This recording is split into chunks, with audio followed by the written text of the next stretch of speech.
Hi, welcome back to 23 Days of Astrology with Marjorie Cottrell. It's been a minute since I've done day 13. Um, since then, I've gotten glasses, my hair is lopsided, and I moved into an IKEA catalog. But in all seriousness, I was working on some other projects and I fully intend to finish this one. So here I am back with day 14 to finish our mini moon series of the moon through the houses of 10, 11, and 12. So let's get into it. The moon through the houses, this little series, I like to remind you that when we're talking about the moon, we're really thinking about the circumstances or the setting of the person's chart that we're looking at. And it can be helpful to remember that the moon is at home in the sign of Cancer. Now, I've included this in all of these episodes. I'm not going to go through, but it's kind of just a nice resource to have. But remembering, this is just my note on planets in signs. Remembering that every planet has a home sign that it is resourced in. And when it's not in that home sign, we can kind of like draw an imaginary line to that part in the chart and merge or blend those topics. So these three examples that I have do not have any of their moon placements in the sign of Cancer. So for some of them, I'll draw a line to wherever that Cancer house is on their chart, and we'll merge those topics. It can just be helpful to remember. All right, so my first of three examples is Mystery Client. And here we're looking at the moon in the 10th house. So, and of course, this is in the sign of Taurus. I should have moved that circle so you could see it better, but it's in the sign of Taurus. So, the environment or the setting of this person's life is really going to involve like this visible self, this like person out in the world. We know that the 10th place is the place that deals with our visible self, our reputation, our career, like what we're known for in our community, what we do on a daily basis. And this is the kind of placement, especially since the moon is exalted in the sign of Taurus. This is the kind of placement that is very visible. So, for instance, like this person may not even, try to make themselves super visible, but they are kind of like looked up to in the roles that they carry out within, their reputation and their career. So, it's kind of amplified too because this is a full moon. So whenever the moon is across from the sun in the chart, we can see that it's a full moon. So full moon natives are kind of an illuminating presence to begin with. There's something that is vying to be seen and kind of like shines through them in this lifetime. So when we layer that on top of the fact that it is a 10th house exalted moon in Taurus, this person is going to be noticed. This person is going to be visible. And this person will be known for their skills and abilities within, their career and their areas of reputation. So the other thing to note here is that this is Taurus. This is the moon is in the sign of Taurus, and this is the home or domicile of Venus, the goddess of love and beauty and harmony. So we look to like find Venus in the chart, like where's Venus? She's going to tell us a little bit more about this moon story. Well, she's down here in the fifth house of creativity, of creative expression. The fifth house is a place that deals with recreation and romance, and just kind of like enjoyment. And she is, there's a connection to Venus down here from the fifth house. So this is kind of like blending this moon story a little bit more and informing it that this person will be like things that have to do with creativity will be tied, maybe tied in with what they do for work or for career. Now, if you see down here, this is my little clue, they are indeed an artist.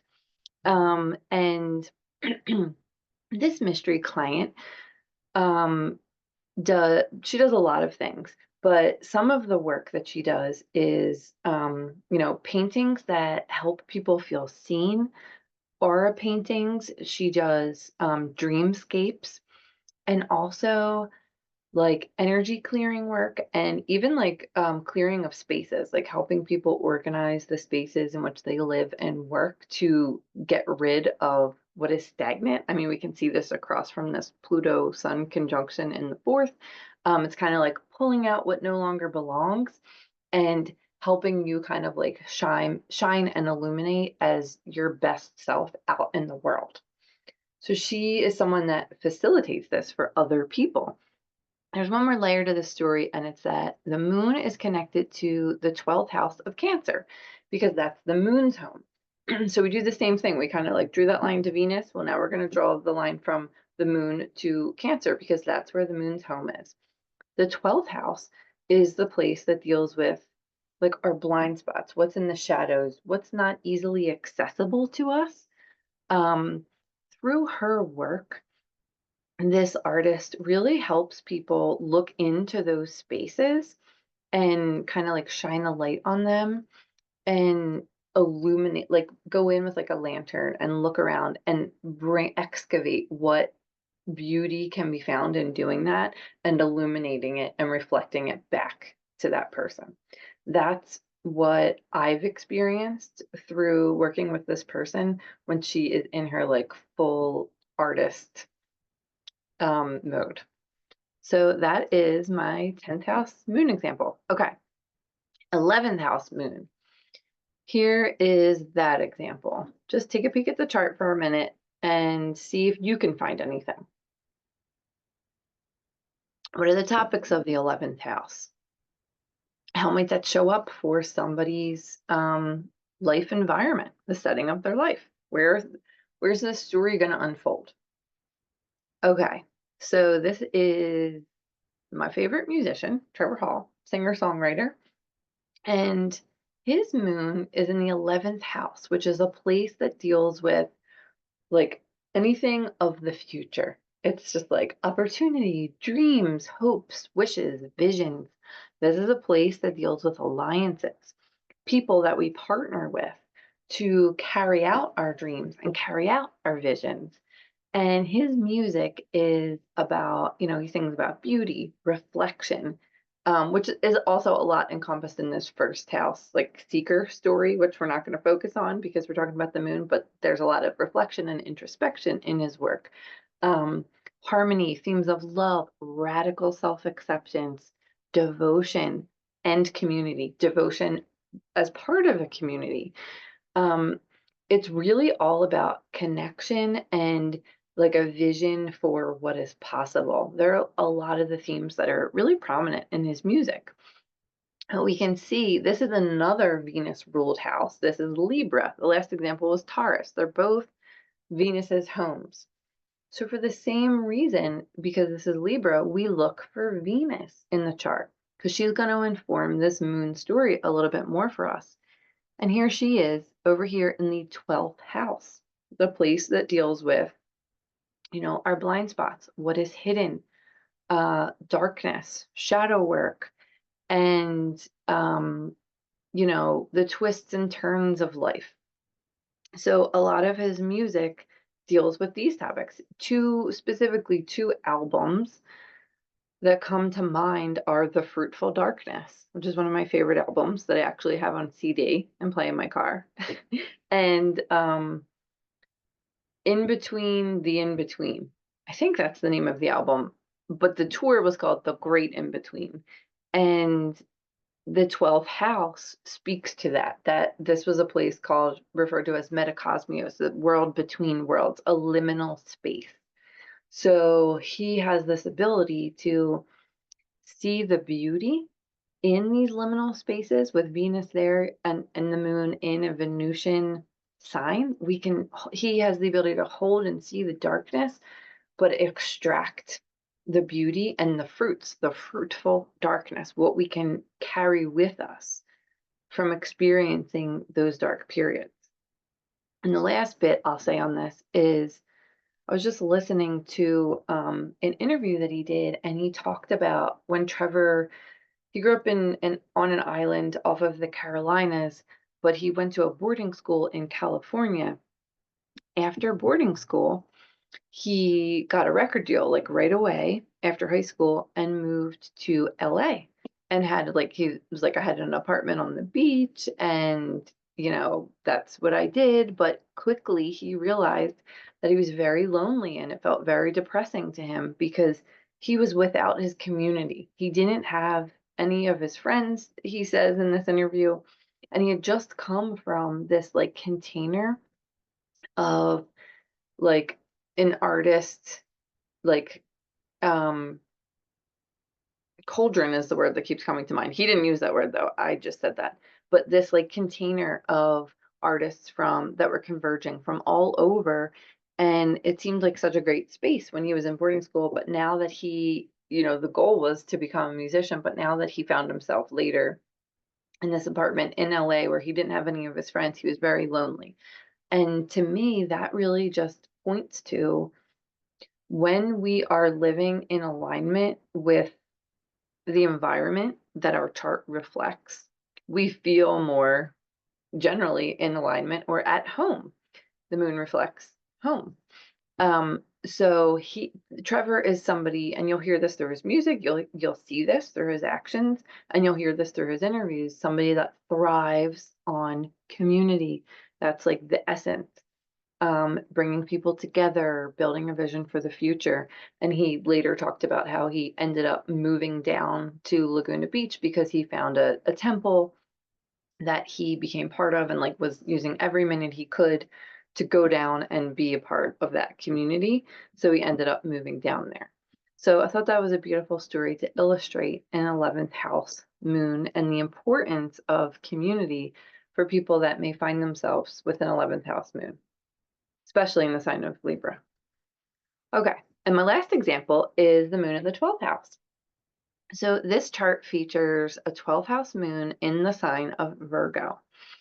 Now, this person's life may feel like they're on a wandering quest. We've already mentioned the 12th house in both of these examples, but the moon hasn't been there yet. The 12th house is that place of isolation, of wandering, of blind spots in the mind and a sense of like what's unknown and kind of like going into the darkness, going into the void.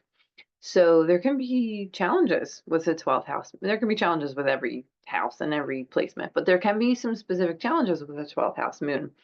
However, there's a lot of beauty with that too. The 12th house, places that are away from our home, places that are away from where we're used to being. This can point to like wanderlust and not only an affinity towards exploring and kind of like going off, but uh, the healing or the medicine that moving towards that kind of travel and exploring can really bring to somebody. So there's beauty in that. The moon also in this chart is ruling the 10th house. So the 10th house of Cancer is up here, and we know that's the place that's visible in the world. The career, the reputation is all affiliated with this place. So this is somebody that may be more comfortable, like working behind the scenes. They don't need to be like up in the front getting credit for everything. They may feel very comfortable, like toiling on the spreadsheet in the background and letting someone else be front and center. They're comfortable being behind the scenes and being dutiful and helpful in ways that they know are going to support people in the workplace. And some other things here are this person may see the world as a classroom to be explored. Like the setting of their life is this journey, is this quest, is this uncovering what is in their own blind spot, uncovering what's in the unknown, flowing with the curves in the road on the journey. So part of that is very exploratory. And the last piece of this, which I think is so beautiful, a moon in the 12th house may have an open-hearted approach to people that are othered, people that are considered outcast in society, because the 12th house is a place where we are away from It has had to do with hospitals and institutions and, foreign travel and things that are unseen. So this placement for me really, especially with the lineup in this chart, speaks to somebody with an open mind and an open heart, accepting, and kind of like a refuge, like a safe space for people who may not feel accepted in society, but they can come to this person and share whatever it is that they want to share about them, and it will be met with um, acceptance and open-heartedness. So I love that. And that's why I have the little suitcase down here, because of all the traveling and the wandering and the exploring and who do we meet on our travels and just being open and receptive to all of that, the life as the classroom. Now, my next video, which hopefully will not be in 10 months, it's not going to be. My next video will be on chart rectification. So if somebody comes to me and they're like, I wanted to get my birth chart read, but I don't have my birth time.